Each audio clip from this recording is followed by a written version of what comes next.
Hey people, how are you on this absolutely amazing and fantastic day? I hope you're having a good day, and if you're not having a good day, I hope it gets better. The last bunch of the animal information we're talking about here is really how the animals sense the world around them and how they respond to the world around them. When we were talking about plants, we talked an awful lot about stimulus and response. For example, the classic example of plants leaning towards the sun, right? So the stimulus, something that causes a physical change or behavioral change in living things. Let's say it's the sunlight, right? And the response would be to lean towards that sunlight, right? So that's a classic example. The other thing we talked about were trees and how they stop producing chlorophyll when the temperature drops, stuff like that. That's stimulus and response. So for living things like animals, like you and me and all the other wonderful animals, we have things called sense receptors. And sense receptors are a structure. It's just basically a structure is just a part of the body, either on the inside of the body or the outside of the body. It's called a structure. A structure in the nervous system that detects stimuli.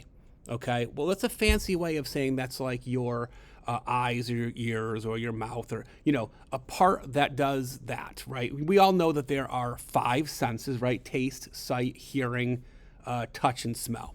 So for humans, we've known since we were toddlers, like the nose does the smelling. We know this. But with different animals, it might not necessarily be the same thing. For example, our friend the antenna.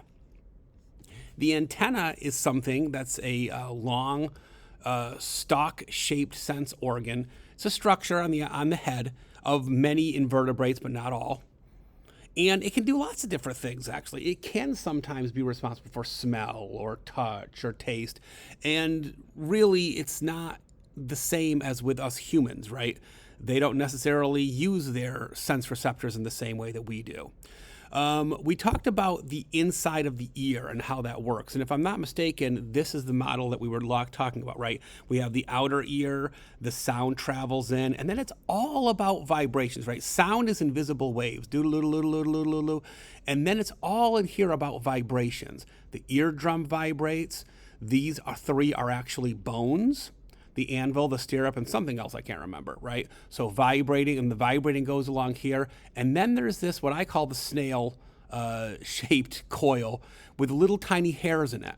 And it's all about vibrations before those vibration signals get sent to the brain, and then we translate those as words. So the eardrum is actually one of our vocabulary words. A thin elastic membrane. If you don't know what a membrane is, it's not the end of the world, but it's really the vibration part is really what's important for us to know. I found out the other day that the myth about the different zones on the tongue and, this part is responsible for sour, that's a myth apparently. We have about 8,000 taste buds, and it's a kind of a combination. They all kind of do double, triple, quadruple duty for sweet, sour, salty, and bitter. So a tongue is, got lots and lots of taste buds. And thank goodness, because otherwise, how will we enjoy our Doritos without those wonderful taste buds? So that is the taste bud. Is a sense receptor as well. Okay, yes, technically, some would say the tongue is, but remember, the tongue would be nothing without those taste buds.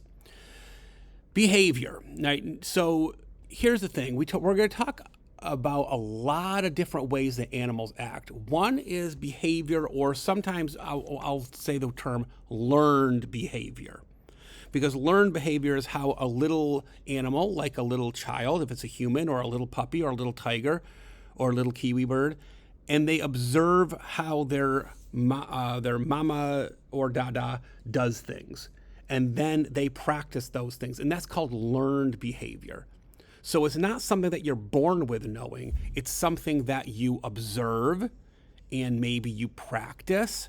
And then it's the way that you might act from there. So I might use the word learned behavior a little more than just the word behavior, because that's an important category in how animals act. As opposed to instinct. When a bird builds a nest, it does not watch its mama bird build the nest, because the nest needs to be built before the egg is hatched. Does that make sense? Right? So how could the bird watch if it hasn't been hatched yet? Oh, you're blowing my mind, Mr. Brown. So instinct is something that animals already know how to do. The classic example is dogs knowing how to swim. There's also spiders knowing how to weave that web. They already know how when they're born.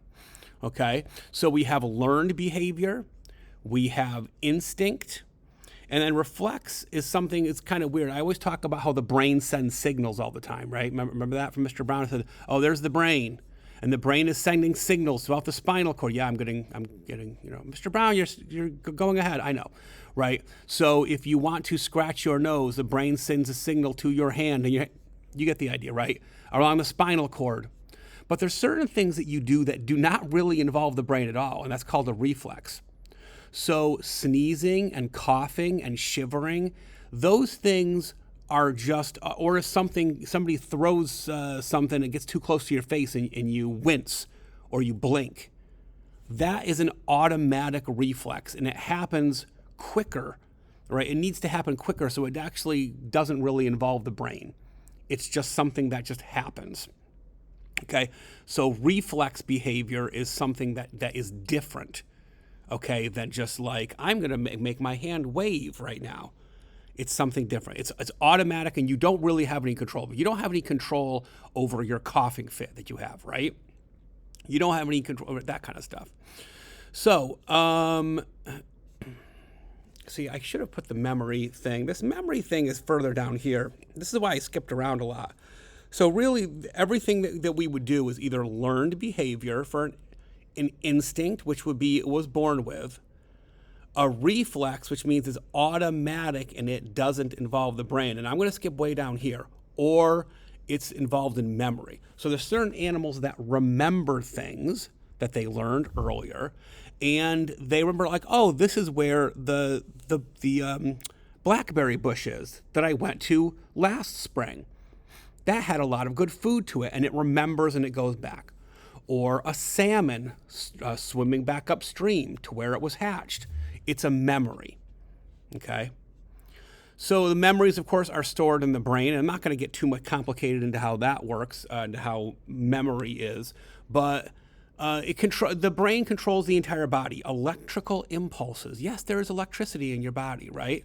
And so, as I said before, I'm not going to take too much time to go over this because I kind of already talked about it a lot, right? So we have this brain, and then it sends signals. This is like a superhighway freeway where all these signals get sent to and from really, really fast. The spinal cord is a bundle of nerves, and it connects. That's why I said it connects the brain to the rest of the body, right? The spinal cord, it's inside the backbone, right? So inside of there, because boy, is it, we need to protect the spinal cord, right? Oops. We need to protect it because it's got a lot of nerves in it, and it's responsible for a lot. That's why it's inside all this flexible backbone right there, to protect it, because we want to protect the spinal cord. Okay, and of course they says it's a bundle of nerves. Well, what are nerves? There are a structure inside the body that carries messages. Like, oh, you just got stung by a bee. Nerves will carry those messages to the brain saying, hey, something happened on my arm and there's something wrong there. That's what a nerve is. So this is the basics of the last chunk. Again, it's how we sense things. Some of these words we've heard before: stimulus, response, and this, and so this is part one. All right, and part two is we're going to be talking really way more in depth about the differences between memory, instinct, learned behavior, and reflex. Mr. Brown, you already went over that. I know, but part two of this is going to be really giving really good examples and really going through, like if I give you a behavior, you'll be able to say, oh, okay, that sounds like a reflex to me. Oh, that sounds like a memory to me. Because it can get a little, the water can get a little murky as far as what an animal does and what category it belongs to, whether it's a memory or an instinct or things like that. So we're going to spend a lot of time talking about this next. And yes, there might even be a video that's all about this. So stay tuned, folks. Have an absolutely fantastically wonderful day. Hey, I'll see you in a little bit. All right. Bye-bye.